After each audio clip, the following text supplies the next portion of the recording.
नमस्कार दोस्तों, स्वागत है आप सभी का एक बार फिर से हमारे चैनल आध्यात्मिक ज्ञान पर।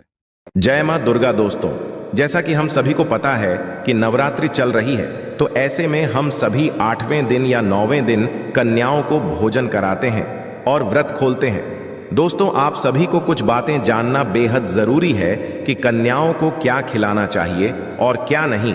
तो आइए जानते हैं आज की इस खास वीडियो में। दोस्तों, नवरात्रि का महापर्व 9 देवी अर्थात 9 कन्याओं को समर्पित है। कन्या पूजन करने से हमारी समस्त पीड़ा दूर होती है, दुहक दर्द दूर होते हैं, हर कष्ट दूर होते हैं, गृह क्लेश हमारे जीवन से सदैव के लिए दूर हो जाते हैं। यहाँ तक कि पितृदोष, राहु दोष, मंगल दोष, काल सर्प दोष, मात्र कन्या पूजन से शनि से पीड़ित व्यक्ति को राहत मिलती है, सुकून मिलता है, घर में खुशियां आती है तथा अकाल मृत्यु घर में कभी नहीं होती। दोस्तों, हम आपको बता दें, इस बार माता रानी हाथी की सवारी पर पृथ्वी लोक पर आ चुकी है और भक्तों के कष्टों को दूर करेंगी। जब जब माता हाथी पर सवार होकर आती है, तब तब धरती पर फूल खिलते हैं और वर्षा होती है तथा हरियाली की उत्पत्ति होती है और जीवन सुगम हो जाता है। किसान के घर में साक्षात मां जगदम्बा जगत मां का आगमन होता है। दोस्तों, इस बार के नवरात्रि बहुत ही शुभ और मंगलकारी माने जा रहे हैं। दोस्तों, नवरात्रि की अष्टमी और नवमी तिथि पर कन्या पूजन का विधान है। अष्टमी और नवमी को, इन दोनों तिथियों में कन्या पूजन अवश्य ही करें। कन्याओं को भोजन अवश्य खिलाएं। शास्त्रों में 9 दिनों के नवरात्रि को बहुत ही शुभ और मंगलकारी माना जाता है और वही 8 दिनों के नवरात्रि को अच्छा नहीं माना जाता। ऐसे में 10 दिनों के नवरात्रि बहुत ही शुभ माने गए हैं। शास्त्रों के अनुसार नवरात्रि के दिनों में माता रानी का पूजन करने से, कन्या पूजन करने से मां अभय वरदान प्रदान करती, कुंडली में जो कष्ट होते हैं उन्हें ठीक कर देती है। श्रीधर की तरह ही सच्चे हृदय वाले व्यक्ति के सभी कष्टों का निवारण मां शीघ्र ही करती है। मां की उपासना से विनम्रता का विकास होता है। सभी कष्ट, दरिद्रता, दुख, कष्ट नष्ट हो जाते हैं। नवरात्रि में माता रानी का व्रत और पूजन किया जाता है, किंतु नवरात्रि के दौरान सबसे ज्यादा महत्व होता है कन्या पूजन का। दोस्तों, कन्या रानी जो होती है, फूल की पंखुड़ियों की तरह नाजुक होती है। कन्या पूजन प्रिय है, श्रेष्ठ है। कन्या के रूप में स्वयं जागदम्बा देवी माता, वैष्णो देवी या अर्थात समस्त ब्रह्मांड इनके शरीर के कण कण में वास करते हैं। बहुत कम लोग जानते हैं 33 कोटि देवी देवताओं का वास होता है। कन्याओं के मस्तक पर कन्या चाहे छोटी हो चाहे बड़ी हो, वह सदैव पूजनीय है, मां के समान मानी जाती है।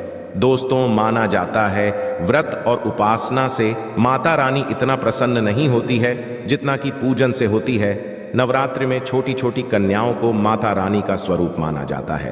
कन्याओं को भोग लगाया जाता है, उन्हें प्रसन्न किया जाता है और बदले में आशीर्वाद मांगा जाता है।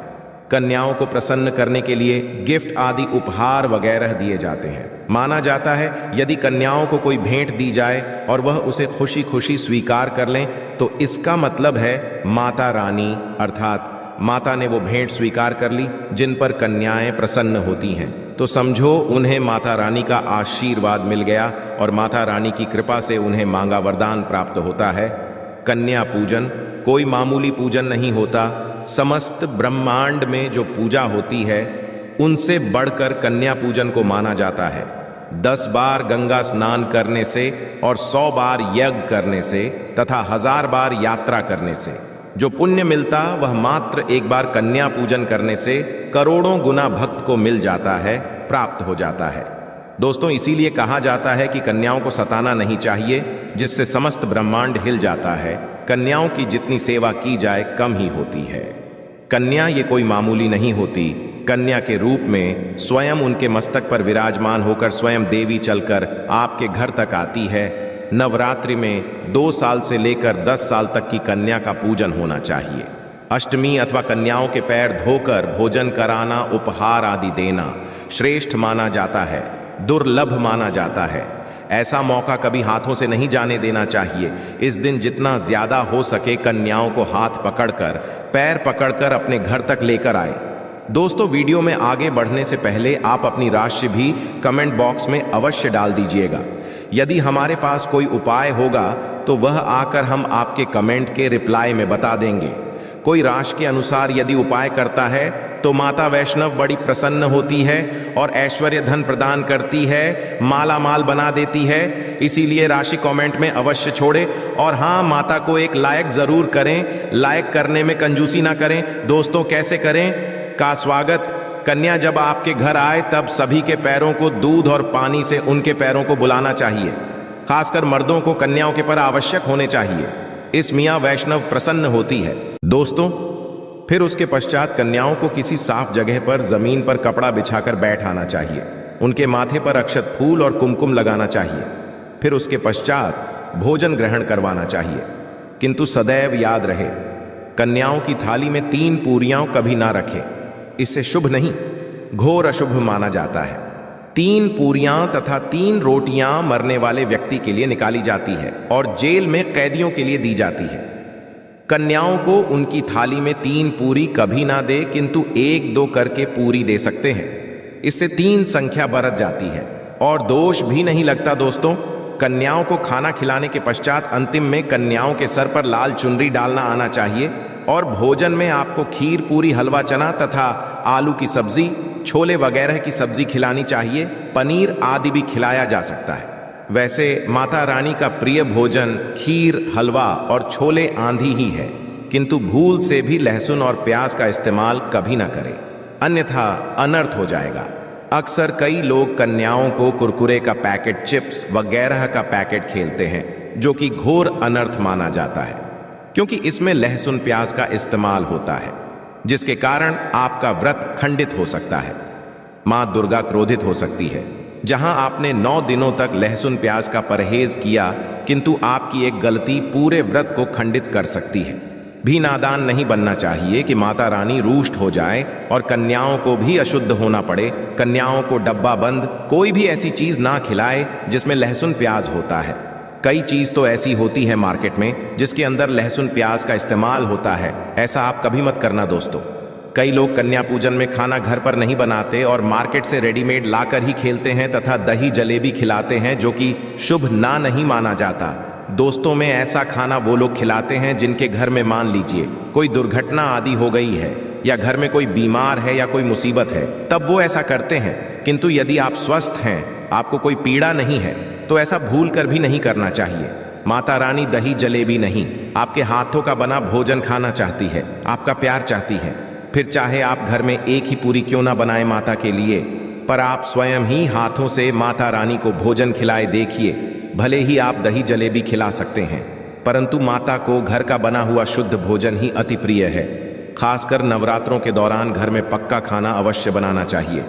माता रानी बहुत प्रसन्न होती है। घर का बना पक्का खाना ही कन्याओं को खिलाना चाहिए। सदैव याद रखें, कन्याओं को प्लास्टिक के बने धोने में खाना नहीं खिलाना चाहिए। ऐसे बर्तन पूजा पाठ के लिए शुभ नहीं, अशुभ होते हैं। प्लास्टिक के ज्यादातर बर्तन जो होते हैं जानवरों की हड्डियों द्वारा बनाए जाते हैं, इसीलिए ऐसा पाप मत करना। कन्याओं को सदैव स्टील के बर्तन या पत्तों से बने बर्तनों में ही भोजन कराना चाहिए। बहुत ही शुभ माना गया है। यदि पेड़ के पत्ते में भोजन कराते हैं तो माता अभय वरदान प्रदान करती है। दोस्तों, मैं एक और बात हम आपको बताने वाले हैं कि यदि नवरात्रों के समाप्त होने के पश्चात यदि बीच में कन्या पूजन में शुक्रवार का दिन पड़ जाए तो कन्या को कोई भी खट्टी चीज नहीं खिलाना चाहिए, क्योंकि शुक्रवार का दिन माता संतोषी को समर्पित होता है और माता संतोषी नवरात्रों के दिनों में सक्रिय अवस्था में होती है, यानी वो भी 9 देवियों के साथ में आपके घर में आती है। इसीलिए कन्याओं को भूलकर भी शुक्रवार का दिन यदि पड़ जाए तो खट्टी चीज घर में नहीं बनाना चाहिए और कन्याओं को भी खट्टी चीज नहीं खिलाना चाहिए। घोर पाप लगेगा। आपका किया कराया सब बरपश्चात हो सकता है चीजों से। माता संतोषी रूठ हो सकती है, चिढ़ सकती है, आपको श्राप दे सकती है। इसीलिए नादान ना बने। दोस्तों को भोजन कराने के पश्चात कन्याओं की थाली में एक लौंग अवश्य रखना चाहिए, क्योंकि लौंग देवी शक्ति तथा दुर्गा मां को बहुत प्रिय है। लौंग माता शक्ति का प्रतीक होती है। लौंग में नवदुर्गा का वास होता है। इन 9 दिनों में माता रानी को लौंग का भोग ही लगाया जाता है। तो खाना खाने के पश्चात कन्याओं को लौंग अवश्य अर्पित करें। माता रानी को अमृत से बढ़कर लौंग प्रिय है, इसीलिए कन्याओं को थाली में चुपचाप एक लौंग अवश्य रख दें। आपका भाग्य चमक जाएगा। माता लक्ष्मी आपके जीवन में धन की कोई भी कमी नहीं होने देंगे। दोस्तों, आपको बता दें, कन्याओं को उपहार में क्या दे। कन्याओं को खुश करने के लिए उनकी थाली में दक्षिणा डालें, ताकि आपके घर में संपन्नता बनी रहे तथा धन की कोई भी कमी ना हो। कन्या जब आपके घर से खुशी धन लेकर जाती है, तो वह भी आपको खुशी कई गुना आपको धन प्रदान करती है। इस समय कंजूसी मत करना। खुशी खुशी कन्याओं को धन अवश्य देना। कन्याओं को कोई सुंदर गिफ्ट दे सकते हैं। शास्त्रों में बताया जाता है कि कन्या जितना खुश होती है, माता रानी उतना ही जल्द फल की प्राप्ति प्रदान करती है।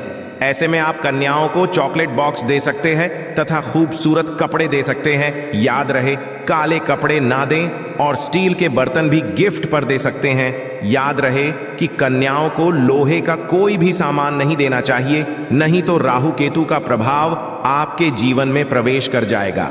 राहु काल तथा राहु दोष आपको लग जाएगा। आप बरपश्चात भी हो सकते हैं। दोस्तों, जब कन्या अपने घर के लिए प्रस्थान करें तो उनके चरण अवश्य छू लें और अपने मन में अपनी प्रार्थना को पूरा करें। सच्चे दिल से मांगी हुई मुराद माता रानी अवश्य ही पूरी करती है। सच्चे दिल का मतलब होता है मन में कोई भी लालच ना हो, और यदि वो लालच माता को पाने के लिए बन जाए तो उसे बोलते हैं सच्ची श्रद्धा और सच्ची भक्ति। ऐसी भक्ति के आगे स्वयं 33 कोटि देवी देवता आपको नमस्कार करते हैं। दोस्तों, नवरात्रों के दिनों में यदि मिल जाए आपको ये संकेत, तो समझो मां दुर्गा आपके घर में आ चुकी है। ये संकेत बताते हैं मां दुर्गा का आशीर्वाद आपको प्राप्त होने वाला है। तो आइए शुरू करते हैं। दोस्तों, पहला संकेत, जब आप कलश स्थापना करते हैं तो जन से निकली हरियाली बहुत ही शुभ मानी गई है। कहा जाता है कि जन से निकली हरियाली हमारे भविष्य में होने वाले अच्छे और बुरे होने का देती है। ये सभी बातें हमारे आने वाले साल का भविष्य बताती हैं। यदि आपने जॉब हुए हैं और वह किसी कारणवश नहीं हो पाए हैं, तो यह संकेत बड़ा ही मनहूस माना गया है। कहा जाता है कि नवरात्रों में जॉब यदि सूख जाते हैं या बढ़ते नहीं हैं, तो आपको समझ लेना चाहिए कि ये साल आपका खराब होने वाला है तथा घर में कोई बीमारी आने वाली है, या दिन दुगनी रात चौगुनी आपकी कम होने वाली है या घटने वाली है। दोस्तों, ये धन हानि का संकेत माना गया है, क्योंकि आपने कोई ना कोई गलती ऐसी कर दी होगी जिसके कारण माता रानी नाराज हो गई है। इसीलिए माता से आप क्षमा अवश्य मांग ले। मां अपने भक्तों को अवश्य माफ करती है। एक मां ही होती है जो अपने बेटे को, अपने लाल को हर गलती पर माफ करती है, किंतु ऐसा बेटा किस काम का जो मां से माफी ना मांगे।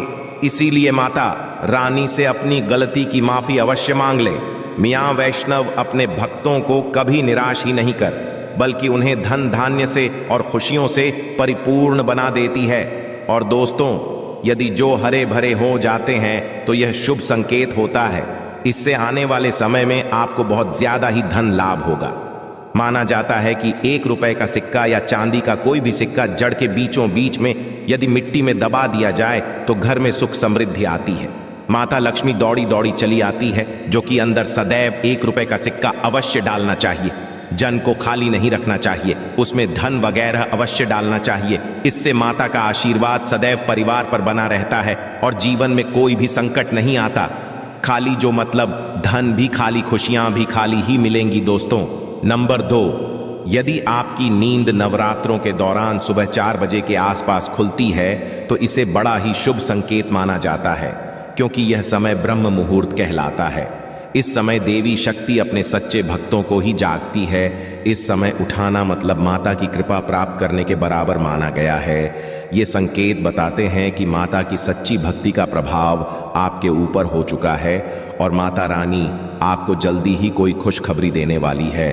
माँ आपकी सच्ची भक्ति से बहुत खुश है। दोस्तों, नंबर 3, यदि नवरात्रि में आपका मन प्रसन्न होने लगे, पूजा पाठ में आपका मन लगने लगे, पूजा करते समय मन का शांत होना यह दर्शाता है कि आपको बहुत जल्द मां की कृपा प्राप्त होने वाली है। माता रानी की भक्ति से बहुत खुश हैं। आपकी भक्ति माता रानी को आनंद दे रही है। ऐसे व्यक्ति को समझ जाना चाहिए कि उसके जीवन में अब अच्छा समय आने वाला है। दोस्तों, नंबर 4, नवरात्रों के दौरान यदि मां के गले से फूल गिर जाए तथा जौ के हरे भरे पत्ते यदि बिन हवा के हिल जाए तो इसे अति उत्तम माना गया है। यह संकेत बताता है कि माता रानी का आगमन आपके घर में अस्थायी रूप से हो चुका है। आपको माता लक्ष्मी की प्राप्त होने वाली है। ये संकेत कुछ खास लोगों को ही दिखाई देते हैं। माना जाता है कि पूजा करते समय यदि धुआं अधिक बरस जाए तो इससे यह पता चलता है कि आपके घर से गरीबी सदैव सदैव के लिए जाने वाली है। भूत प्रेत आत्मा है अब आपके घर से सदैव के लिए जाने वाले हैं। पूजा करते समय धुएं का अधिक होना बहुत ही शुभ और मंगलकारी माना गया है। ये संकेत भविष्य में अच्छे परिणाम को दर्शाते हैं। दोस्तों, नंबर 5, द्वार पर गाय का आना। वेदों में बताया जाता है कि नवरात्रि के दौरान गाय माता का घर में आना बड़ा ही शुभ संकेत माना गया है। नवरात्रि में द्वार पर गाय का आना अत्यंत शुभ है। यदि आपके भी द्वार पर गाय आती है तो गाय के माथे पर कुमकुम लगाना ना भूलें तथा गाय को रोटी अवश्य खिलाएं। इससे मां दुर्गा अत्यंत प्रसन्न होंगी और आपकी झोली खुशियों से भर देंगी। द्वार पर गाय का बार बार आना भी जीवन में आने अच्छे संकेतों की ओर इशारा करता है। दोस्तों, नंबर 6, सपने में शेर का दिखाई देना। यदि आपके सपनों में मां दुर्गा दिखाई देती है, अर्थात कोई भी देवी यदि आपके सपनों में दिखाई देती है तो बड़ा ही शुभ माना गया है। नवरात्रों के पावन अवसर पर माता के दर्शन किसी खास भक्तों को ही होते हैं। ये सपने कभी किसी को शेयर मत करना। यदि माता की सवारी तथा शेर रात्रि में सपने में बार बार दिखाई देता है तो मां दुर्गा आपसे प्रसन्न है। यह संकेत है कि जल्द ही आपकी कोई मनोकामना अवश्य पूर्ण होगी और आपके शत्रुओं का नाश हो जाएगा। शत्रु आपके नाम से ही थर थर कांपने लगेगा। मां दुर्गा का वाहन शेर है, इसीलिए नवरात्रि में शेर का दिखाई देना अत्यंत शुभ संकेत होता है। दोस्तों, नंबर 7, यदि कोई छोटी कन्या आपको सुबह सुबह लाल वस्त्र धारण किए हुए दिखाई देती है तो आपने साक्षात मां दुर्गा के दर्शन किए हैं। यदि नवरात्रों में सबसे पहले आपके घर में कन्याओं का आगमन हो जाए तो समझो आपको दुनिया की कोई भी शक्ति, ब्रह्मांड की कोई भी शक्ति आपको करोड़पति होने से नहीं रोक सकती। आपके जीवन में आपके घर में माता लक्ष्मी का आगमन होने वाला है। आप दिन दुगनी रात चौगुनी तरक्की करेंगे। अब आप खुशियां मनाइए और मिठाइयां बांटें। ऐसे में कन्याओं को भरपूर तरीके से खुश रखें और उनका आगमन दूध से चरण धुलाकर करें। कोई भी कंजूसी ना करें। दोस्तों, माता रानी आपको यह संकेत दे रही है कि आपका बुरा समय समाप्त हो चुका है। अब जीवन में सुख समृद्धि के द्वार खुल जाएंगे। दोस्तों, नंबर 8, घर पर उल्लू का आना। यदि मां लक्ष्मी का वाहन उल्लू नवरात्रि में आपके घर पर आकर बैठ जाए तो ये भी शुभ संकेत है। इसका अर्थ है कि मां लक्ष्मी का आपके घर में प्रवेश हो चुका है और आपकी आर्थिक स्थिति और मजबूत होगी। किंतु याद रहे, उल्लू नवरात्रि और दीपावली पर आना ही शुभ माना जाता है। दोस्तों, नंबर 9, यदि ब्रह्म मुहूर्त के समय यानी सुबह के 4 बजे के आसपास घंटियों की आवाज सुनाई दी जाए या शंख की आवाज सुनाई दे जाए तथा कोई भजन सुनाई दे जाए तो बड़ा ही शुभ संकेत माना गया है। इससे ये पता चलता है कि माता रानी आपकी भक्ति से बहुत प्रसन्न है और आपके जीवन में सभी नकारात्मकता का नाश होने वाला है तथा माता लक्ष्मी की कृपा आपको प्राप्त होने वाली है। दोस्तों, नवरात्रों के दौरान घर में काली चींटियों का दिखाना, लंबी लंबी लाइन बनाकर मुंह में खाना ले जाते हुए चींटियों को देखना अच्छा संकेत माना गया है। और यदि मंदिर में पूजा करते समय कोई छिपकली आदि दिखाई दे जाए या मंदिर के स्थान की ओर छिपकली चली जाए तो बड़ा ही शुभ संकेत माना गया है। इससे यह पता चलता है कि आपको माता लक्ष्मी की कृपा प्राप्त होने वाली है। मां का आशीर्वाद आपको मिलने वाला है। नवरात्रों के दौरान मंदिर में छिपकली का दिखना बहुत ही शुभ केत माना गया है। आपकी भक्ति का फल आपको शीघ्र ही मिलने वाला है, क्योंकि छिपकली को माता लक्ष्मी का प्रतीक माना गया है। किसी शुभ अवसर पर छिपकली का दिखना मंगलकारी माना गया है और नवरात्रि में छिपकली का मंदिर में दिखना साक्षात देवी लक्ष्मी का स्वरूप माना गया है। मैं माता रानी से यही कृपा करूंगा कि वह अपनी कृपा सदैव आप सभी पर बनाए रखे।